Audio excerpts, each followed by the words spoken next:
Want a soar? Get a mentor.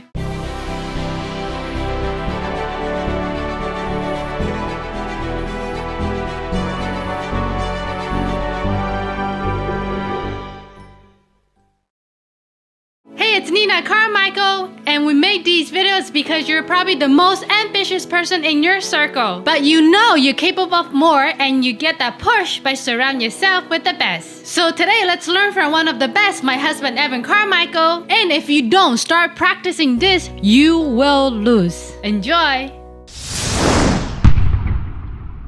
Okay, let's kick it off with rule number 1. Work hard. Hard work is your ticket in. It doesn't guarantee your success. There are tons of people who work hard and are living at the poverty line. But there is nobody who wins and doesn't work hard. Working hard is your ticket in.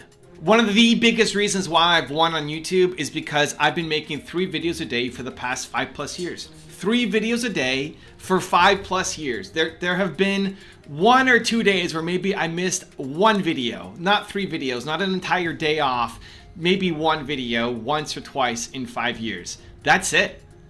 It's just been a testament to consistency. Every single day, videos have to go live on the channel. And I filmed through everything. I've filmed through having broken my neck, right, in 2 spots. I've filmed through having a concussion. I've filmed through being sick. I've filmed through completely losing my voice and then having to pull up pieces of paper with the notes written on it. I filmed through everything. I think there's a lot of people who I look up to, who I think are way better than me, people who have way more talent than me, who are way more natural than I am at making videos and expressing themselves. And I've passed them because I just worked harder, because I just kept going, because I kept making the content. One of the biggest reasons why you are not more successful is you're just not consistently working hard enough at it.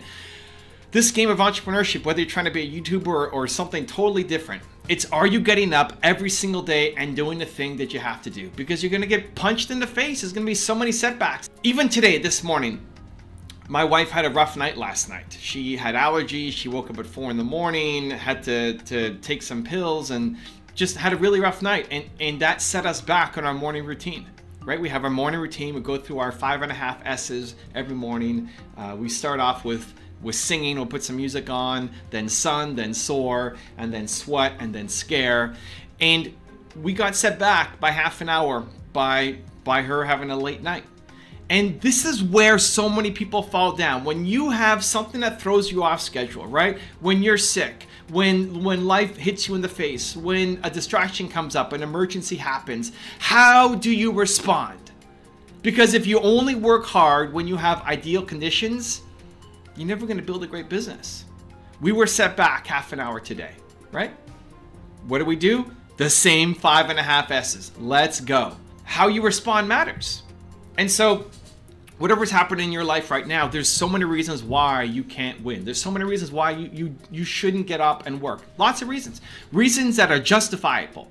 The reasons not to work on your business are justifiable. And if you ask your friends who are non-entrepreneurs, or at least non-successful entrepreneurs, they'll let you off the hook. Tell your friends, yeah, I lost my voice. Like, oh, you can't make videos. You tell your friends, I broke my neck. Oh yeah, you can't make videos, right? They'll let you off the hook, but these are not the people who have standards that you aspire to.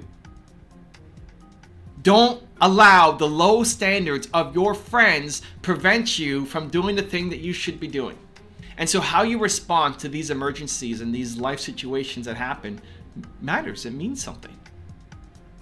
You with less talent, right? You might be introverted. You might have less talent. You might have less skills. You might not be naturally gifted at it. You can win. This is how you win, by working hard every single day. Are you proud of your effort? When I was still on my tour, even though I broke my neck, my quality wasn't as high post breaking my neck versus pre breaking my neck in terms of doing the workshops, but I was proud of my effort. Are you proud of your effort? And if you can sustainably say that you're proud of your effort, if you can wake up every day, you know, my wife is tired today. She'll take it a little bit slower today. But is she proud of her effort? Are you proud of your effort? If every day you wake up and then you do work and you're proud of your effort, I promise you're gonna win. If you can sustain that for weeks, for months, for years, you'll win. Where the problem for too many people is you're working really hard one day and then you fall back, and then really hard one day and then you fall back. And that applies not just to entrepreneurship, it's life. You're really hard working on your diet and then you fall off. You're really hard working out in the gym and then you fall off. It's the consistency that matters. It's the working hard every single day. You are what you consistently do, and I want to see you guys win. Okay, great. So how do you actually develop a brutal work ethic? I'm going to give you a 3-step process you can follow. Let's do it. Step number 1 is you have to do something you love, right? I mean, you can only force yourself to do something that you hate for so long before you give up. Of all the people that I profiled, right, consistently across athletics to entrepreneurship to politicians to musicians, singers, all across the spectrum, people who've had success, the number one rule that keeps coming up over and over and over and over again is they love what they do. You have to enjoy the process. You like the work. I like making videos. I like speaking to entrepreneurs, right? I like it. If you are forcing yourself to do something that you hate, you will quit. You just will. It's going to be too hard. And so why spend all this time doing work that you hate, just chasing some opportunity, when you could actually focus those efforts on something you love to do and get results that nobody else can? You have to do stuff that you love. Number 2 is tell yourself that you do difficult things. This is how you build self-love. This is how you build self-confidence. This is how you build self-respect. You do difficult things. You like to do difficult things. And it's not just a mindset trick, like you actually do. You don't want to live the same life over and over and over and over and over again. You don't want a boring life. You don't want to just stay inside your comfort zone. And so to leave your comfort zone, that requires doing difficult things. And so whenever you're looking at a challenge that's in front of you, you're looking at a goal that's in front of you, you're looking at an outcome that you're trying to go after and chase, what's the reason that you're telling yourself why you can't do it? If it's, well, it's difficult, that's not an acceptable reason. Catch yourself. And ask your friends and your family, the people close to you, to catch you too. Anytime that you say, well, that's hard, that's difficult, and you do difficult things, you need to change the wiring. You like doing difficult things. The fact that it's hard makes it amazing. You don't want to do easy things for the rest of your life, do you? Do you want to just do easy things for the rest of your life? No! You want to do difficult things. You love difficult things. So watch the language. Watch the words you're telling yourself. Watch your thought process. If the reason why you're not achieving your goals is because it's hard, it's difficult, that's not a good enough reason, because you do difficult things. And then idea number 3 is be the tree. I love using this analogy. The idea is you're a tree. You're an entrepreneur. You're a tree. What do trees do? Well, trees, they breathe in carbon dioxide, right? Poison. They breathe in carbon dioxide. If you have too much as a human, you will die from carbon dioxide. They breathe it in. They eat it. Right? They eat it, they grow from it, and then they spit out positivity, oxygen for the world. That's your job. That's your job as a leader. That's your job as an entrepreneur. Your job is to eat the negativity, to eat the poison, to eat the difficulty, and then create something better for the world. It's service.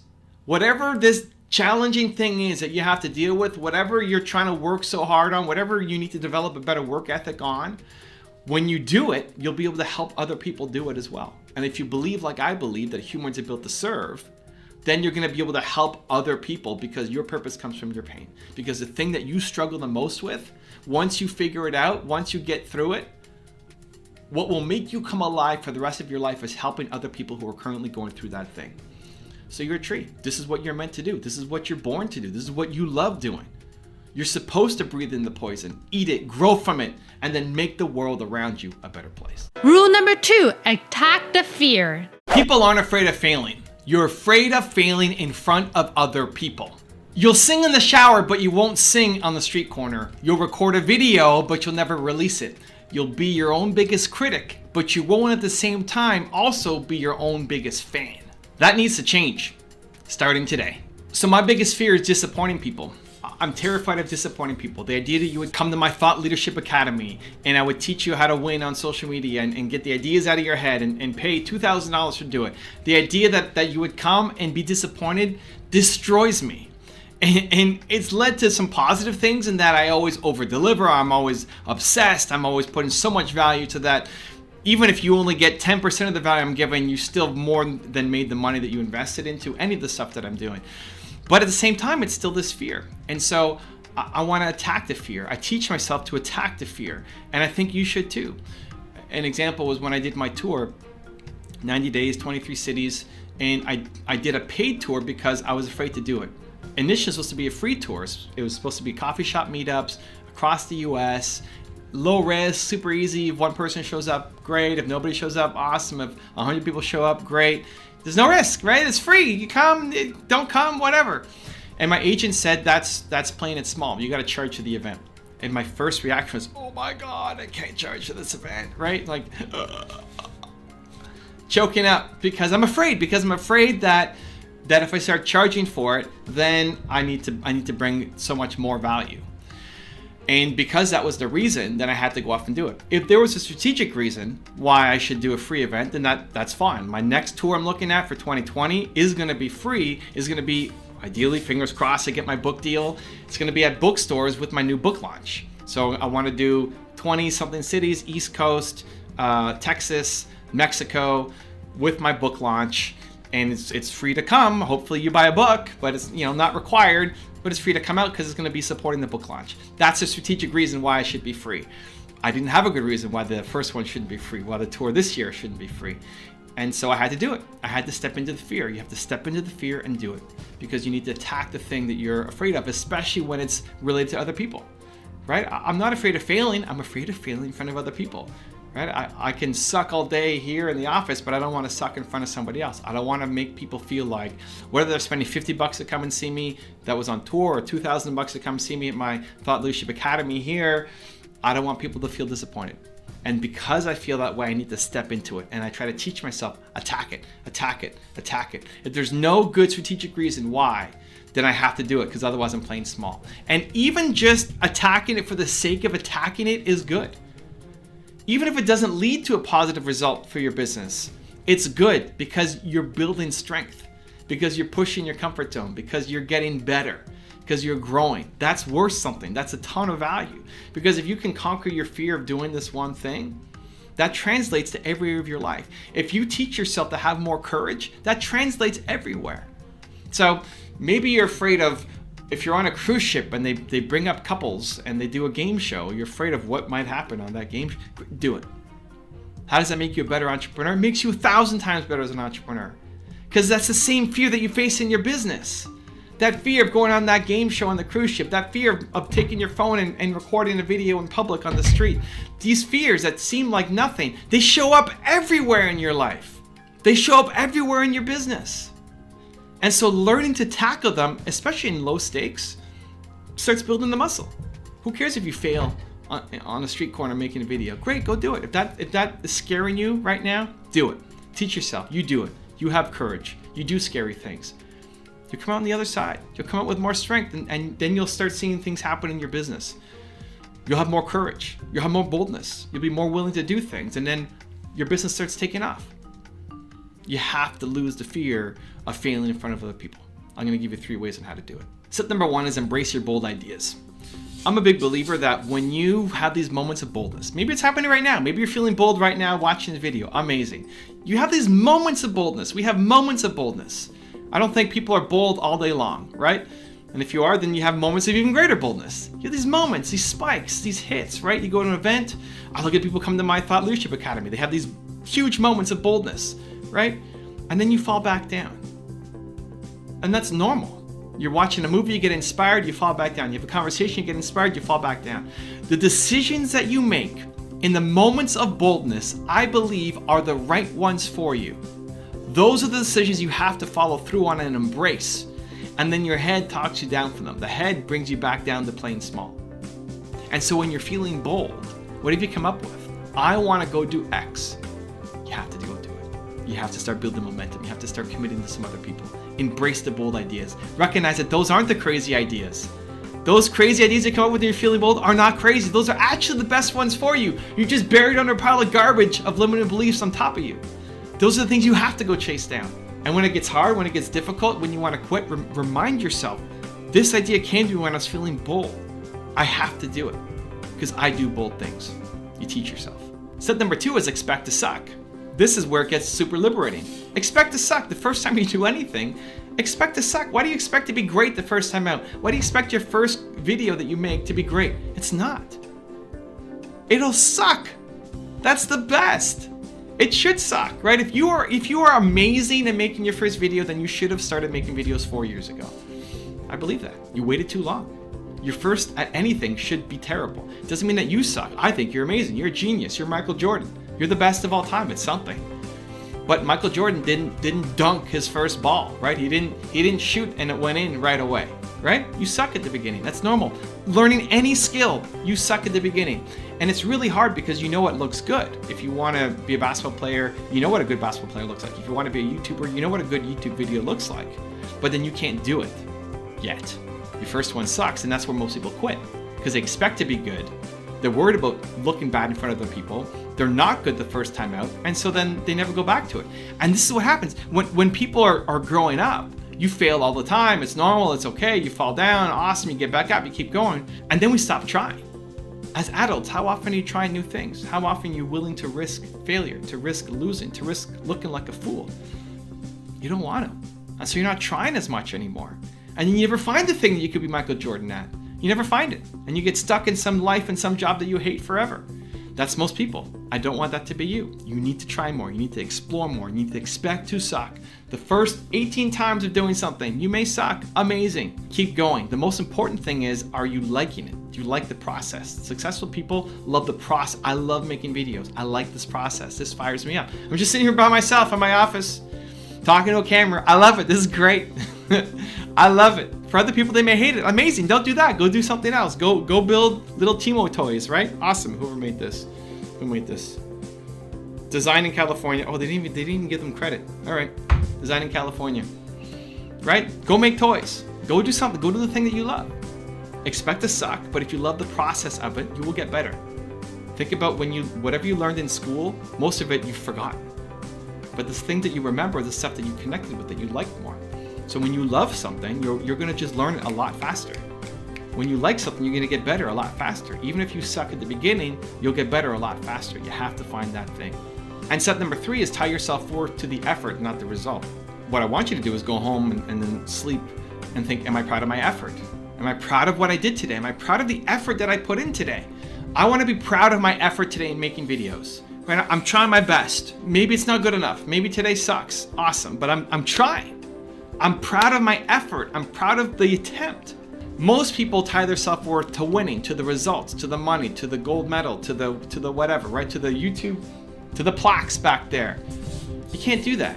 Because if you tie your self-worth to winning, you're only going to do things that you know you're going to win at. And therefore you play small for life.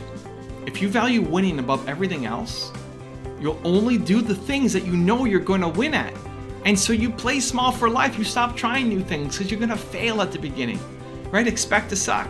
You don't expect to suck. You expect to be great. And then you're not. And so you stop doing that thing. You'll only take on small projects, but you're capable of way more. You're capable of doing something much bigger. And so when you tie your self-worth to the effort, when you say, I am proud of my effort today, if you did that every day, you're going to probably lose way more than most people, right? You're going to be getting up and losing almost every day. And then you have these big wins. But when you look back on this year of losing, you'll see, holy cow, how much have I grown? And you're actually winning way more than most people, way more than who you used to be, because you're proud of your effort. If you get up every day and you're proud of your effort, your life will change. Your business will change. Like every day for the next year, do something that makes you proud of your effort in your business, in your relationship, proud of your effort. You tried your very best today. Your life will be dramatically different. But it's because you're so focused on winning. You're so focused on the results. But then you play small because you don't want to risk losing. You don't want to risk failing. You don't want to risk looking like an idiot. You have to if you want the life that you're after. Michael Jordan missed more shots than most people. You're going to fail at most things. Most of my videos suck and don't go anywhere. It's the best. Get up, try again. Be proud of your effort every single day. Rule number 3, take action. Most people don't fail enough. Most people are so afraid of a huge fail that they don't even try. You're afraid of taking a big bet. You're afraid of going into deep debt. And that fear prevents you from having the thing that matters the most right now in your business, momentum. You don't need to fail big, but you do need to start. Otherwise, you will never build the big business that you're capable of building. So I'm a big fan of going from idea to action. Idea to action, idea to action, idea to action. You get an idea, what do? You take action. Teach yourself, train yourself. As soon as you get that idea, don't judge it, don't think about it, don't plan and ponder and strategize, because your list of ideas is a mile long and it's not going to get any shorter. You're a genius. You come up with great ideas. You're going to keep coming up with ideas for the rest of your life. That list of ideas is not going to shrink. So how do you start moving? You take action. I call it the 2% difference. Instead of planning to get to 100% for your idea, what's the 2% difference that you can just do something about right now? I think your ideas came to you for a reason. I think it's inspired. Why are you thinking about this thing? Don't judge the reason, just go off and do something. One small conversation, one small action. Start building momentum. That's the thing that's missing right now, is momentum. You need more momentum. You're a genius. You have great ideas. You should be changing the world. What's missing is momentum, and I want you to find it. So, quick example, when I was on my tour and we were driving through the desert, through Texas, and two people came to my mind. One was my friend Mark Drager, who I'd known for over a decade. And I thought, I'm going to start a podcast with Mark Drager. Like, that's weird. Why am I thinking about this? Why am I thinking about Mark? I haven't talked to him for a while. I'm on my tour. Why am I thinking about a podcast? I've been anti-podcast for so long, saying it's not my priority. I want to focus on my YouTube channel. I want to build my Instagram up. I don't care about a podcast. Now, for some reason, I'm driving through the desert, thinking about my friend Mark and a podcast. What do most people do? You judge it. You think about it. You strategize. You research. Is it time for a podcast? How would you make it work? What's the best thing to do? Just email Mark and say, hey, Mark, what do you think about starting a podcast together? And he said, yes. And we started doing a podcast, and we didn't worry about having the right gear. When did we start the podcast? Now. Like, when's our first podcast? This week. Let's make it happen. And Mark's an AV guy, audiovisual guy. He has a video production company, $1 million plus. Obviously, he wants to use good gear, good sound, good video for the video version of it. But we can't yet. And I'm only a month in on my tour. So what am I going to do? Wait 2 months until? No. We'll do it live on Instagram. And the audio quality won't be fantastic and the video quality won't be fantastic. But you know what we're building? You know what's happening? Momentum. Momentum. The thing that you're missing is momentum, because you're trying to make it perfect. Because you're going to wait 2 months to start, and then by the time 2 months happen, you won't start. That's the problem. And so now that we're back in Toronto, we film it, and we have 3 cameras on me filming it, and we've got high quality microphones and all of that stuff, and it's a way better product. But we started. If we waited 2 months, it wouldn't have happened. Second guy I thought about in the desert was Jeremy. Jeremy Stickney came to my Thought Leadership Academy late last year, September last year. And why am I thinking about him? I don't know. I haven't talked to Jeremy since. I met him in September. This was now, what? February? January? Haven't talked to him in a couple months. Driving through the desert, and I think I want to start a YouTube consulting business with Jeremy. I get asked all the time for people to help me with their YouTube channels. I don't want to be in that business. I don't want to be a consultant. But that's a business. And why am I thinking about Jeremy? He was doing something else. I don't know. Don't judge it.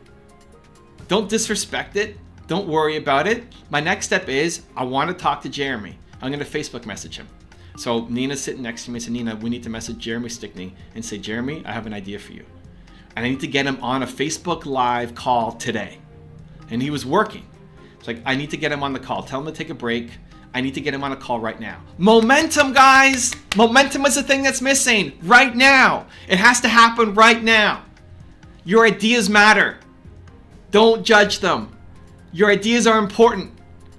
Build momentum immediately, even though they don't make sense. Why am I telling Jeremy to take a break? Why am I telling Jeremy to call right now? This has to happen while I'm on this drive right now, because tomorrow I'm going to wake up a different person. By the time I land in Albuquerque, I'm going to be a different person. I'm in the zone right now thinking about it. It has to happen right now. You need to build immediate momentum. This is how you start projects. Now, it ended up working out with Mark. We're I don't know how many episodes deep on our podcast. Jeremy said yes after that call, and we've been working. Now he's gotten his first clients, and he's helping people build their YouTube channels. It's amazing. A lot of the ideas don't necessarily work out. That's okay. You'll get some crazy idea, you're still building some momentum on it, and maybe it doesn't work out. Maybe Mark says no. Maybe Jeremy says no. Maybe we do our first podcast and it sucks and we both hate it. Awesome. How are you going to know? By doing, right? You're not going to know by thinking about it. How do I know if I'm going to like doing a podcast? I can think and think and think and think, but you won't know until you try. You can't think your way through liking sushi. You have to try it and see. And so this is why I get frustrated, because I think you're a genius. I think you have great ideas. I think you have noble intent. I think you should be off making an impact and making money and changing the world. I think you deserve that. You should. But there are dummies that are winning off of your idea. People who don't have a big mission, people who don't really care about their customers. They're just chasing an opportunity and they're making money. They are. Why? What's the difference between them and you? They started. That's the only difference. They started and you're still thinking about it. And so if you go from idea to action, what's this 2% difference? The smallest possible way to just build momentum, not strategize, not think, not plan, do something. Email somebody, call somebody, take action. Man, if you guys just did that for the next 3 months, your life would look dramatically different. So how do you make the shift? How do you learn to fail more elegantly? How do you take more risks? How do you say yes? How do you take action? I'm going to give you a 3-step process that you can follow. Step number 1 is idea to action, right? That 2% difference. I want you to find something today. What are you thinking about? Find something today that's been on your mind and just do something. Like, teach yourself. I'm the kind of person who takes action, not just watches a video and gets motivated and inspired, but does something. Do the hard thing. Take some kind of action, even if it doesn't make sense. That's the number 1 gift that you can give yourself right now, today, after watching this video, or even pausing right now and just sending that quick email out or making that quick call. Take immediate action right now. Step number 2 is expect to suck. Expect to suck. One of the big reasons why people are afraid to fail is because you're afraid to fail big. Don't worry about failing big. Fail small and expect to suck. Like, the first thing you're going to do is going to suck. My first podcast sucks. Jeremy's first call sucked. He was actually pretty good, but it sucked compared to what he's capable of now. Like, the first time you try to do anything, you will suck. That's okay. It doesn't mean you suck as a human. It just means you don't have the skills yet. You don't have the talent yet. You haven't learned the thing yet. That's okay. How do you learn? By doing. By experimenting. So if you go out and you expect the first thing to rock, then when you do the first thing and it sucks, you feel depressed. You beat up on yourself. You want to flip it. The first time out, expect to fail. Fail gloriously. It's going to be a total disaster. That's the best, right? Expect to suck.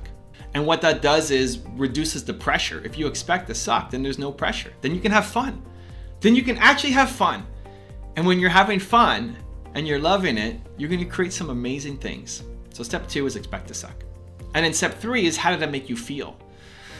You can win in a lot of different things. There's a million different ways to win. But you have to be doing something that you love, right? That's the common thread between everybody who's had success. They love what they did. And so you're gonna try something new. You're gonna go idea to action. You're gonna expect to suck. And then step 3 is, how did it make you feel? Did you enjoy it? Even though you lost, even though you sucked, you didn't get a great reward, you didn't get a great prize, nobody watched your video, it was a disaster. But did you like it? Did you enjoy it? Because if you enjoy it, it'll make you want to go back and do it again, and do it again, and do it again, and do it again. And if you keep going back and doing things again and again and again that you enjoy, guess what? You get pretty good at it. You learn to bring value to other people. You're on the path to now building a successful business. And so I did my first podcast with Mark, and I loved it. It was fun. It was a ton of fun. I gave Jeremy a whole bunch of assignments and homework to do while I was on the road, and he started doing them. I met him once I got back, and we started the business. He got his first clients, right? I like it. I enjoy working with Mark. I enjoy working with Jeremy. Even though the first interaction, the first episode, the first call was a disaster, and we've gotten a lot better since, I enjoyed it. And so think of these ideas as you're going on a first date. The goal of a first date is not to get married. If you try to go from first date to, I need to marry this person, you put so much expectations on it that you're going to sabotage the date. And when it doesn't go perfectly the first time out, you're going to be constantly not even wanting to go on the first date. Because you've taught yourself. Because you've taught yourself that first dates suck. I never find the right person. The goal of a first date is to go on a second date. Did I like this person enough to go on a second date with them? If it's yes, then you do it. And if it's no, then you go find somebody else. Treat your ideas like that too. The goal of testing out your first idea is not just to make this list of ideas and an intellectual exercise you can be proud of yourself on. The goal of doing the first idea is just to see, do I want to do it again? Do I want to run the second podcast? Do I want to make the second video? Do I want to go to that second event? Right? You need to try more. You need to be willing to fail more. You need to expect to suck at everything the first time out. And just pay attention to how it makes you feel. Because when you find the thing that you love doing, that you want to go back to every single day, I promise you, you're going to create something amazing. You're going to create an amazing business. You're going to create a lot of money for yourself and wealth. You're going to have a huge impact on the people around you and the world. Can't wait to see you get there. Also, if you want to have more self-confidence and self-belief, the science says it can take up to 254 days of consecutive action for the habit to stick. And that's what I want for you. So I've designed a custom free program where I'm going to send you an unlisted video for the next 254 days to shift your confidence and belief forward. The link to join is in the description below. And what you need to do is inoculate yourself against the judgment and learn to take action on your ideas, because the alternative is a life filled with regret. Find whatever the smallest first step is, and then the smallest next step is, and continue to build those steps. And when you look back, you'll have realized that you made some pretty significant progress. And so I think an easy way to do it is actually to start documenting the process along the way. Rule number 4, believe. You go as far as you believe you can go. When the people around you say you're crazy, when you're putting in massive effort but you're not getting the results, where you sit alone and wonder, did you just make the biggest mistake of your life by starting this business? That is the time when most people quit, and you need to believe more. Because if you love this thing, if you know that it's going to impact people and you give up too soon, you will regret for the rest of your life knowing that you were capable of more and you just quit on it a little too early. So I look at my new book as an example. I did my tour across America, met with entrepreneurs all across America, and found that people were struggling with the same thing. They want to know, how do I find what my purpose is and turn it into a lucrative business? Every city that I went to, even though that was not the topic I was covering, it came up over and over and over and over again, 23 different cities. And so I thought, I'm gonna write a book on this. This is gonna be my next book. I'm gonna take people through the process because my process works and it helped people live in 10, 15 minutes, and they're getting new ideas and results. And here we go. Like they understand what path they need to take. Finally, they have clarity on what to do next. And so I told my agent and my lit agent, like, this is the next book I wanna write. We told publishers, this is the next book I'm gonna write. And from the start, it's been this big pull. It's been fighting. We don't like the title. We don't like the concept. No, we're not gonna publish it. No, we're not gonna publish it. And I wanna do it by January because I wanna do my next tour across the rest of the United States, East Coast, Texas, Mexico. I wanna do my next tour. So I wanna have my book in stores by that time. And it's been this rough slog, where if I didn't believe in myself that this was so important, with the people who are looking at it saying, nah, we don't like this concept. Nah, it's been written before. No, this method we don't believe in. It's easy to quit. It's easy to give up. It's easy to say, forget it.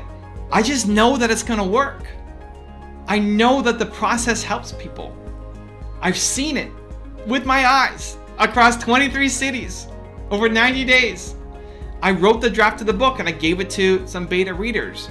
And the number one piece of advice from people who've read both my books, the Year One Word and then this, like this is the better book. This is the best book you've written so far, including my self-published ones. And so what do? I've got these people who are my audience who love it, and then these people who aren't my audience but who make decisions saying, nah, we don't believe in it. I'm not gonna quit. I gotta keep going. I gotta do my tour. There better be some crazy good reason for me not to do my tour, right? Even if I have to self-publish it. Now, I'm pretty close to making my deal, making it all happen and getting timelines and all that, but we don't have a signed contract yet and anything can happen. We're pushing the timelines because I'm pushing the timelines, because otherwise this thing could drag on forever. When you have an idea that you love, that you know can have a huge impact, that's just taking longer than you hoped it would. When people are telling you that it's crazy and that it's stupid and that who are you to go off and do this thing? If you love it, you have to double down on it. You have to go in on it. You have to be open to getting help, but if that door closes, you try to find another one. And that's the story of every successful person. You're trying to do something different. The book you're writing, the product you're making, the songs you're singing, the service you're providing is not a photocopy of anybody else's. It's unique, it's different, it's you. That's the best part of it. And so because it's different, people don't understand it, especially the people closest to you who are in something totally different. They have their set, stable, get a job mentality and likely hate their life. And here you are trying to do something totally outside the norm. So you're gonna get a lot of people who crap on your ideas. But if people who hate their life are then giving you career advice, why would you want to follow that? Have they done what you're trying to do? No, so do the opposite. And so I think it's really important to find ways to believe in yourself in these dark moments when you don't have a support system, when you don't have people telling you that you're great, when you're doubting yourself. You need to have a method to help you believe in yourself. I've got 3 things that I use, and I'm going to share them with you, and hopefully they have an impact for you too. Number 1 is create your own 254. So I have a bunch of series on this channel called 254, where every day for 254 days, I send you a morning video around the topic that you care about. So for this one, Sarah Blakely, it's around girl boss. So if you're a woman entrepreneur, every day for 254 days, I'm going to send you a morning video for free that profiles a different successful woman entrepreneur. So that if you're ever doubting yourself, if you ever feel not good enough because you're a woman entrepreneur, whatever story is going through your head, every day for 254 days, you've got an example that it is possible. You don't think it's possible, you don't believe, but then here's this person who's done it, and then another one, and then another one, and then another one. And it starts to shift your mindset that maybe it's possible for me too, to spread more belief. Now, I've only done, 6 254s or so. You create your own. What makes you feel like you believe in yourself? The reason why it's 254 days is because that's the maximum number of days it takes of consecutive action to build a habit. You want to drink water every day, it'll take at least 18 days. The average is 66 days to build the habit, and the worst is 254 days. The slowest learner takes 254 days to build that habit. So I want to be with you every step of the way in the courses that I'm making that are free. You make your own. I made my channel for me, because I want to be around these successful people. I want to learn from Sarah Blakely every day. I want to learn from Oprah Winfrey every day. I want to learn from Howard Schultz every day. These people that I look up to and respect, I want to be around them every day. It's why I created my content, selfishly for myself, and then I share it with you guys. So, if you want more believe, maybe my channel is good enough for you. Maybe you're already noticing the shift. Maybe you're part of one of the 254 series and you're watching every day, and I get emails every day from people saying, I notice myself getting more confident. I notice myself getting more bold. I notice myself having more belief in myself, right? But maybe I'm not the source for you. Maybe you have to go somewhere else. Awesome. What's the thing that makes you feel more believe, and then inject that into your daily routine every single day? Because if you're doing that for 254 days, you will come out on the other side a totally different person. You won't recognize the person who you are. You can look back on your life and say, man, that person 254 days ago is totally different than who I've grown to become. Right? It's the caterpillar becoming a butterfly, and I want that for you. So you need to create your own program. Number 2 is use the Quincy Jones rule. And Quincy Jones, we did a top 10 on him, where he had this beautiful line where he said, "Not one drop of my self-worth depends on your acceptance of me." I love that line so much. It's so true, because so many of the things that make us doubt ourselves are other people's opinions. And so the fact that not 1 ounce, not 1 drop, not 1 bit of my self-worth comes from your opinion of me, your thoughts about me, your judgment of me, is not something that you can just switch on, I don't think. But the more you listen to it, the more you tell yourself that, you start noticing that you care a little bit less about people's opinions. And that's one of the most common rules that successful people follow, is they don't care about what the haters think about them. They don't care about what other people's opinions are. Even if it's their parents who say don't do this, they decide I'm living my life. And so having that as a recurring theme, I find really helps. So follow the Quincy Jones rule. Remind yourself that you're great on your own, and you don't do anything because of somebody else's approval or opinion.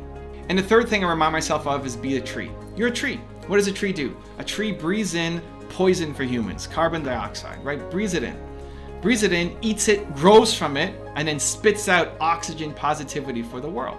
And so I think that our role as entrepreneurs is actually to eat that negativity. This is your job.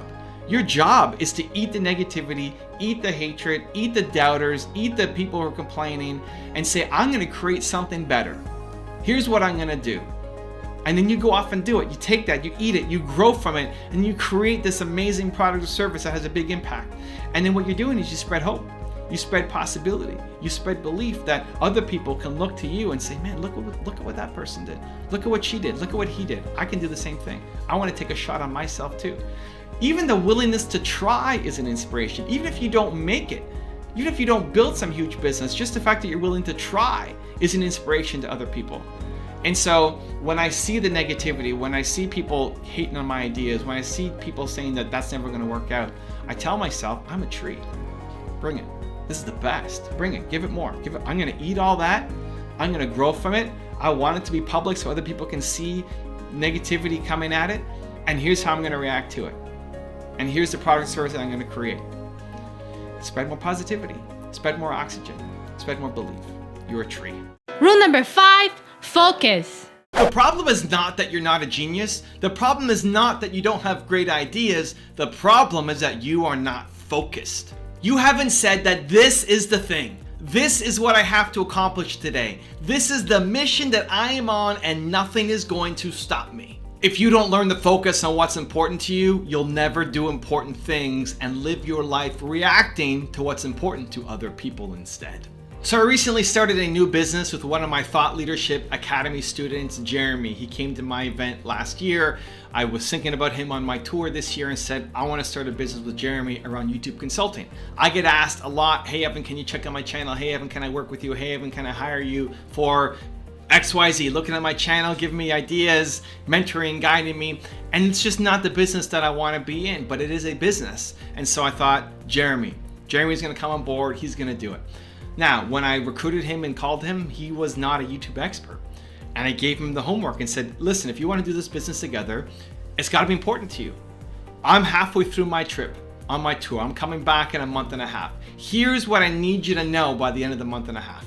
And I gave him resources, I gave him videos, I gave him insights and analytics and said, you need to know all of this. Know all of this. And then when I come back, if you're ready, we'll start the business. And he did. He focused. He made it his priority. He knew nothing about this, and all of a sudden he became an expert by every day, all day long, grinding to learn.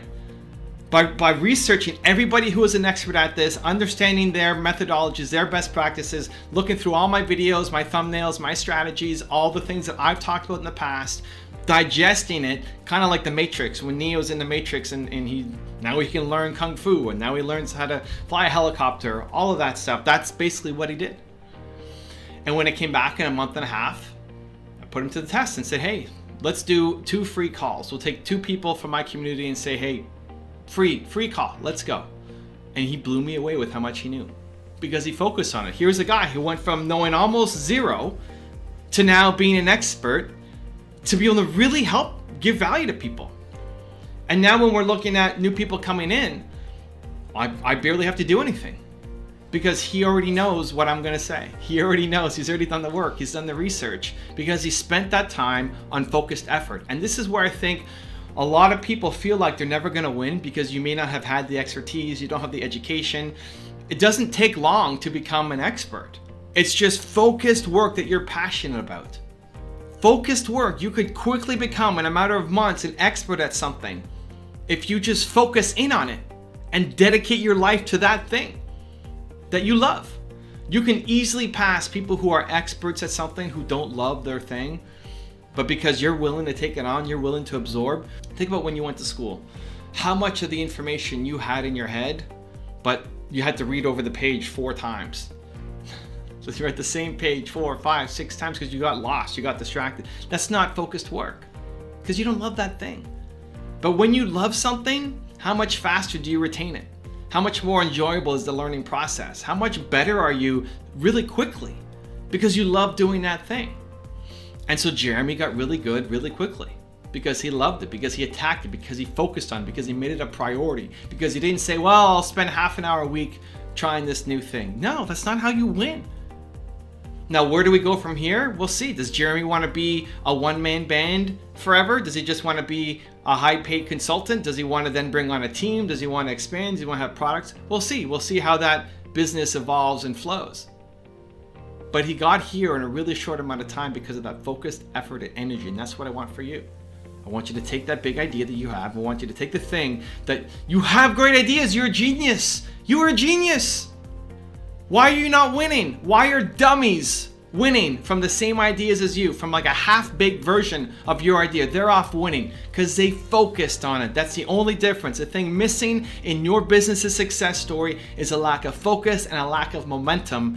I want to change that. I'm going to give you a 3-step process on how to do it. Step number 1, what is the most important thing right now? Like, what is the most important goal that you need to work on right now? That if you did this thing, that you worked on this thing, it would potentially have a big impact on your business. What is it? You have a million ideas. Your list of ideas is not going to get shorter, by the way. As you get older, you're just going to add more and more and more and more to your list of potential ideas. It's amazing. But which one on that list, which one that if you just focused your time, that I've said, here's a gift of 8 hours, go crush something, what would you pick? What's the most important thing to you right now? Get clarity on it. Number 2 is schedule for success. Successful people have schedules that support them. What is a schedule that you need to have? Success is habits. Success is looking at your calendar and saying, if I did this work, what's in my calendar? If I did this for the next week, am I going to move closer to my goals or not? Am I building momentum or not? Don't schedule according to other people's goals.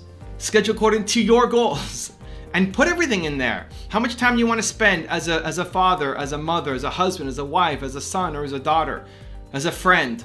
How much time do you need for yourself? How much time do you need to sleep? Put it in. Create your calendar. This is your life. Build your ideal life. Because if you don't schedule, if you don't have a sense of like, if I did these things, this is what's going to lead to my happiness and my joy, you're never going to get it. There's always going to be demands for your time. There's always going to be something that somebody wants to pull you in on. There's always going to be another pressure from the outside, and you won't have the strength to say no because you don't know what you're doing. Right? It's easy for somebody to pull you away, move you off your rock when you're not stable on your rock. I want you to have a foundation. You're standing on a pillar, a rock that goes right to the core of the earth. That nobody's pushing me from this rock because I'm on a mission. I'm going to accomplish my goals. This is what's important to me to build the life that I want for myself, my family, my community. Schedule for success. Put it into your calendar. That one most important goal that you have, that you laid out in step number 1, that one most important goal, you have to have time for it every week. There has to be somewhere in your calendar where you're spending time on that. If your goal is I need to write a book's not going to write itself. You're never going to magically have free time to do it. You have to block off time in your calendar to make sure that it happens. And step number 3 is create an environment of excellence. An environment of excellence. You want to create an environment that lifts you up, that gives you motivation, that boosts you. It's everything from your physical environment. Look at mine. Like, these people are here on the wall for a reason. They may not mean anything to you, right? You probably know him, and most of you won't know all the people in between there. That's okay. They mean something to me. They mean something to me. This is my environment of excellence. What's yours? When you walk into your office, your bedroom, your basement, wherever you're working, your car, does it boost you? Does it make you come alive? Doing this, setting this office up, is a one-time thing.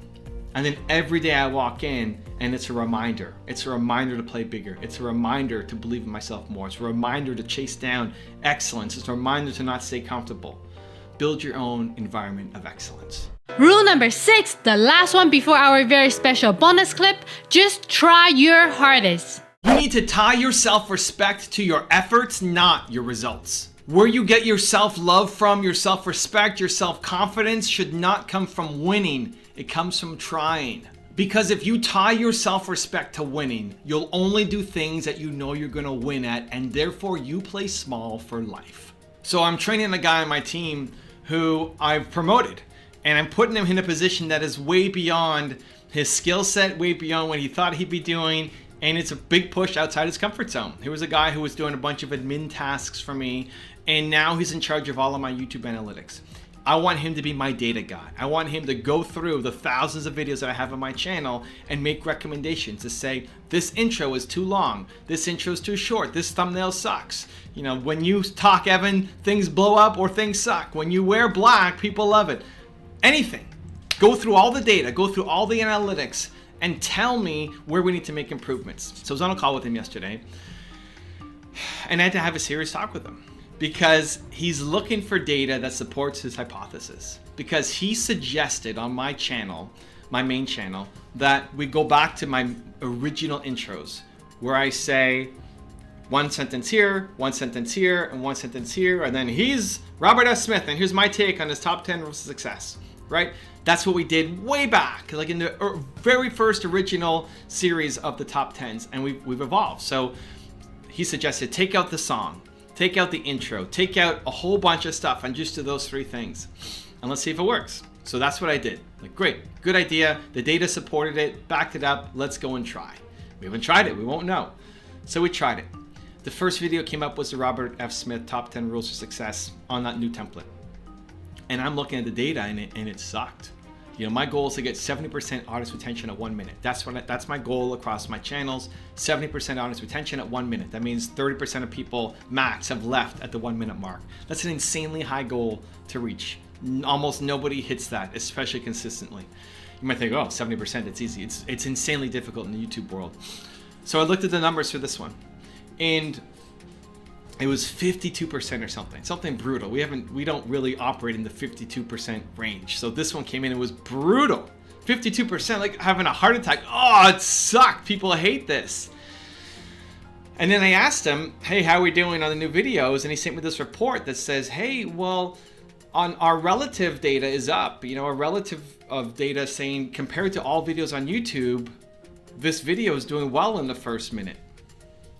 Yeah, but that's not actually the real story, because all of our videos relative to regular YouTube, if you're looking at any video, this video, my first video, all of them, every video I make relative to a normal average YouTube video, were higher relative.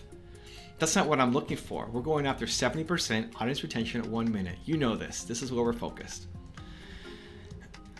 And behind all of it was he just didn't want to feel like a failure. He didn't want to feel like he recommended something to me and it didn't work out. That he's trying to justify it by saying, well, look, this stat shows that it works, but it's not what we're after. This experiment so far has been an epic failure, and that's okay. What I need you to do is expect to suck. Expect the ideas not to work. Know that coming in. Know that coming in, we're already operating at a really high level, right? If every experiment that we try works, that means that we just sucked at the beginning, right? We sucked. You're learning. You're picking this up. Most of my new experiments don't work. I'm trying hundreds of new things all the time, and most of them won't work. I expect to suck. But it's okay, because I tie my self-worth to the effort. Am I putting my max effort out? Your experiment, I'm talking to the guy, your experiment was a great test. I backed it. The data suggested we do it, but it's not working. And we'll give it a month to see. And if it still doesn't work, we're going to move on and do something else. And he felt really bad. And he said, don't tie your self-respect to winning. Like, if we get a win, it's amazing. But it has to be to the effort. Like, you tried, you did a lot of work, you dug deep, you found stuff, you came up with a recommendation that was legit, that was solid, that was valuable. It wasn't put Evan in a butterfly suit and have him fly around the city saying top 10 rules, right? It wasn't crazy. It made sense. And whether it works or not, we need to make the best decisions, because if we just took data that we thought was good, but wasn't actually our goal, if we twisted the data to make it fit our goals, make it look like we're winning, everybody loses. Everybody loses. If I keep that intro, everybody loses. I lose, he loses, you guys, the audience lose, we all lose. All because he was afraid of losing, right? Net, you lose. Same thing for you. If you're only going to take on things that you know you're going to win at, you're losing. You're losing. If you tie your self-esteem to winning, then you only take on things that you know you're going to win at, or have a high degree of chance of winning, right? 80% chance of winning. Might be a little bit of discomfort. 20% chance it may not work out. That's the zone that most people operated in. They're barely pushing their comfort zone. They're staying inside what they know. And so, yay, you're winning all day long, but you're winning at small stuff. Where you're capable of more, you're capable of bigger things, you're capable of having a huge impact. Let's go. To get there, you're gonna fail, you're gonna suck. Your first attempts won't work, just like all of your heroes. All of your heroes, their first attempts did not work. They failed, they sucked, and they kept going. But if you woke up and every day you tied your self-respect to, I'm gonna do my darndest today, right? I'm gonna push my face in to make sure that I make some progress today. If you're proud of your effort, if every day you are proud of the effort that you put in, could you tell yourself that whatever your mission is, that you're proud of your effort on a daily basis for how much you work towards it? For most people, it's no. For most, it's not even close. How many days have you had in the past year where you're proud of your effort, the work you put in? For most people, it's not that much. Maybe moments, but days, weeks, months. If you woke up every day and were proud of your effort for what you did yesterday, you're gonna do it again, I promise you, you're gonna win. That's what winning actually looks like. Waking up and losing most of the day and being proud of your effort. And then you look back at what's happened in the past year. It's like, holy cow, that crazy staircase that I built. I never thought I could do it. Where most people are so focused on just winning and they get to the first step of life. So I'm gonna give you a 3-step process that can start you on your journey. This is important. Let's get to it. Step number 1, what's something you can fail at today? Anything, just get used to failing. Remove the sting of failing. What's something that you can fail at today? Do something that you know is not gonna work. Make your first video, post it on YouTube. Fail, right?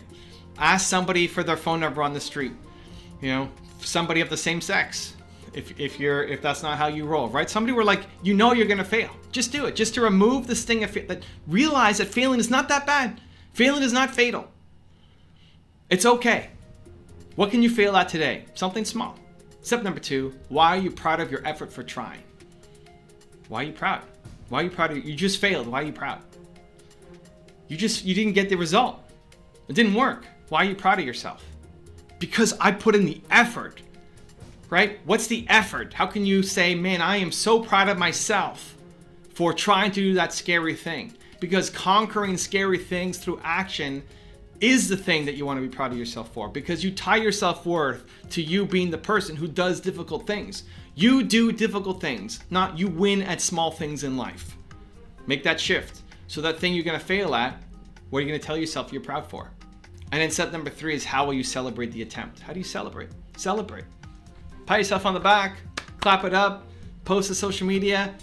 I do film all these on a little mini trampoline. How are you going to celebrate? Put on music. Take a friend out for lunch. Feel it. Feel the joy. Feel the happiness. Feel the energy that you get for trying something difficult. You tried something difficult. That's amazing. This is a big shift for most people. This is weird thinking, but this is successful thinking. What's the difference between you and these people who've had success? Hasn't been money. They started with less than you. Hasn't been connections and resources. They started with less than you. Why? It's this difference in mindset. Successful people think differently. Reward yourself for trying. Celebrate yourself for the failure, for trying, for the effort. Because if you celebrated the effort and you are proud of the effort every single day of the next 10 years of your life, holy cow, the person you will become is going to be very impressive. And you're going to be shocked looking back at how far that you actually built your life. Now I've got a really special bonus clip that I think you're going to enjoy. But before that, it's time for the question of the day. I want to know, what was your single biggest takeaway from this video and your plan of action for the next week? The science says that when you just watch a video, you get motivated, you get inspired, you have a 35% chance of following through on your goals. 35%! That's not enough! That's not enough just to get motivated. Believe Nation, we're here, you're here. Today matters. You're an action taker. When you commit to a plan of action of when and how you're going to follow through, when you write it down, you have a 91% chance of following through. And when you commit publicly to somebody else, it jumps to 95% chance. From 30-something% to 95% chance of you following through. Believe Nation, we need to make this happen. So question of the day, your single biggest takeaway from this video and your plan of action specific for the next week. Put it down in the comments below, and I'm going to show on screen sometime next week to celebrate you. This is why it's so important that you love what you do. Success is painful. It's a lot of work, a lot of stress, a lot of failure, a lot of rejection. But the thing that gets you through it is you love what you do. You love the process. You love the work. You love the growth. If you don't love the work you do, you will give up because it will just become too painful to keep going. So at the Whole Foods this morning, when I went to go get my bulletproof coffee, I ran into a friend of mine, an entrepreneur friend of mine who I told about my tour in December before I left. And she was super excited, and I hadn't connected with her since I got back. I went on this 3-month, 90-day, 23-city tour across the US, And it was amazing happenstance to meet her at the Whole Foods this morning. And she said, how's the tour? What was the best part of it? And I said, breaking my neck. 2/3 of the way through, I broke my neck. I broke my neck in 2 spots. I compressed my spine. I had a concussion, had to get staples in my head, all of it. She said, breaking your neck, that's the best part of your tour? Well, that's a really positive outlook. Like, it's not just a positive outlook. It's the best. Like, it actually was the best part. Because it really got the test. Like, why? This sounds crazy. But this is it. This is the process. This is the mindset shift I want you guys to make. That you do difficult things. You love difficult things. You don't want it to be easy. Easy means you're inside your comfort zone. Easy means you're not pushing up against any barriers. You don't want to be easy.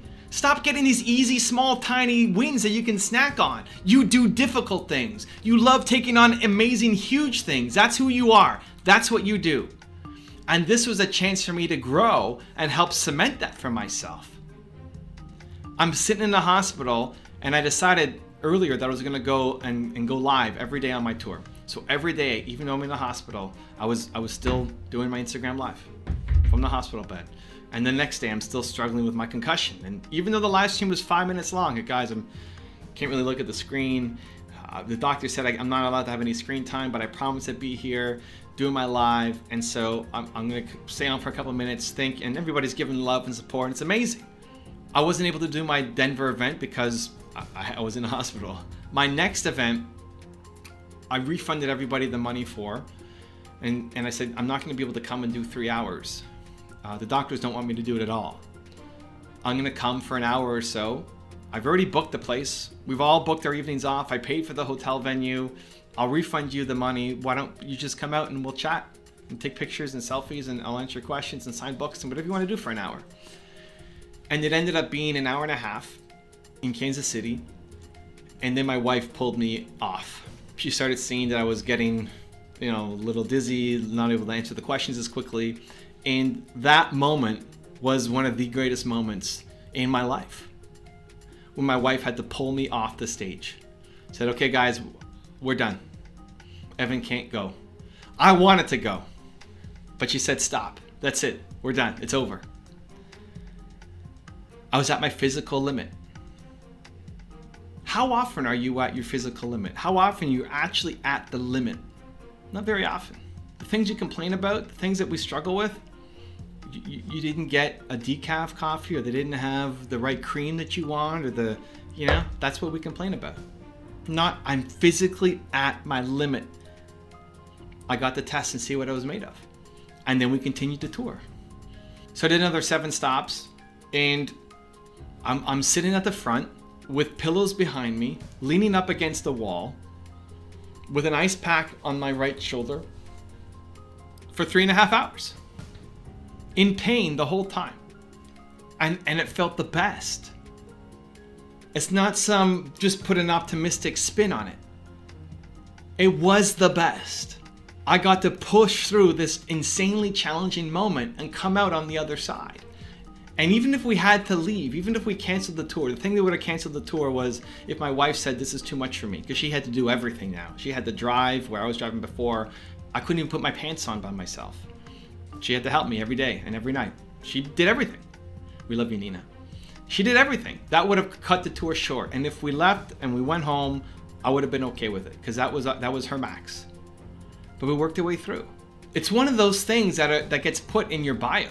Think about what your bio is going to be. Think about in 10 years when people are introducing you on stage. What are they going to talk about? This is something people will talk about. That I broke my neck in 2 spots and had a concussion and stayed on my tour. People don't do that. That's different. That's weird. That's wild. I was living the thing that would be my bio. The problem, the struggle that you're dealing with right now, you're living your bio. This is the thing that everybody's going to talk about in 10 years.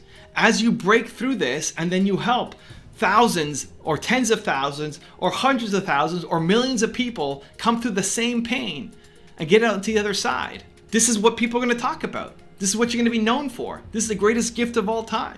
And so your ability to help other people is going to be by what you have gone through. You're climbing this staircase, right? You're climbing this staircase up. Every problem you overcome, you take another step on the staircase. And then what you can do is reach down. You can reach down to somebody who's on a step or 2 below you and lift them up. but you can only lift people up to the spot that you're at. You can't help somebody get to the 5th step if you've only gone to the 2nd. You just can't. And so you decide, am I just going to stay in this world where I just help people get to step 2, and then they have to go somewhere else, and that's all I do is get people to step 2? Or do I want to help people get to step 5 and 10 and 20 and 82, right? But you can't do that unless you go down that journey. And so doing something important is painful, but it's the best, because you don't want an easy life. You don't want to stay on step 2 for the rest of your life. You want to grow. You don't want to photocopy your days over and over and over and over and over again. And so whatever pain you're going through right now, just adopt that mindset. This is the best. This is my foundation story that I'm living right now. I'm going to break through this. I'm going to get to the other side. I'm going to make a ton of money, have a huge impact, and inspire tons of people and give them the hope that they can do it too. So how do you do that? I'm going to give you a 3-step process. Let's go. Step number 1 is, what's the most painful thing in your life right now? What's the most painful thing that you're having to endure in your life right now? What is it? It's causing you anxiety, pain, emotional pain, physical pain. What is that thing that feels like it's overwhelming and impossible? What is that one thing? Step number 2 is, ask yourself, do you love the work enough to get through it? Do you love the work enough to get through it? When I broke my neck, I loved helping entrepreneurs. I wanted to stay on the tour to prove to myself that I could do it, but also meeting entrepreneurs is healing. Like being with you guys, this work, all of it, the work I do heals me, gives me strength, doesn't take away. I love it. But if you don't love it, I promise you life is coming for you. You're gonna get hit so many times. And if you don't love it, you're not gonna get off the mat the first time you get knocked down. And so this thing that's impossible for you, that seems overwhelming and frustrating, do you love the work enough to chase it down and get through it? If you don't, if it's just you're chasing some trend, some hot opportunity, then get out immediately, ASAP. You're a genius. You shouldn't be doing this. You got something much bigger in store for your life. But if you do, it's like, this is a thing. I just haven't figured out how yet. This is the thing. I love it. You have to drive through. And then step number 3 is, who will you help once you conquer it? Once you get on the other side, remind yourself of who you're going to help. How many people will you help with your story, with your efforts, with your initiative, of what you have been through, what you then overcame, what you are about to conquer, that thing. Who are you going to help? And make it inspiring, make it powerful, make it hit you in the heart, because humans are built to serve. You are built to serve. You are powerful. You're going to change the world. You're going to have a big impact on a lot of people, but only if you get through this thing that's in front of you right now.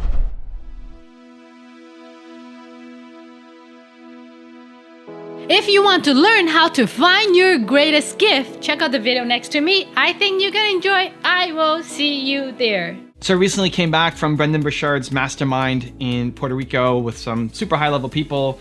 About 25 of us sat around a table, masterminded for 3 days, and a lot of the people I've profiled here on this channel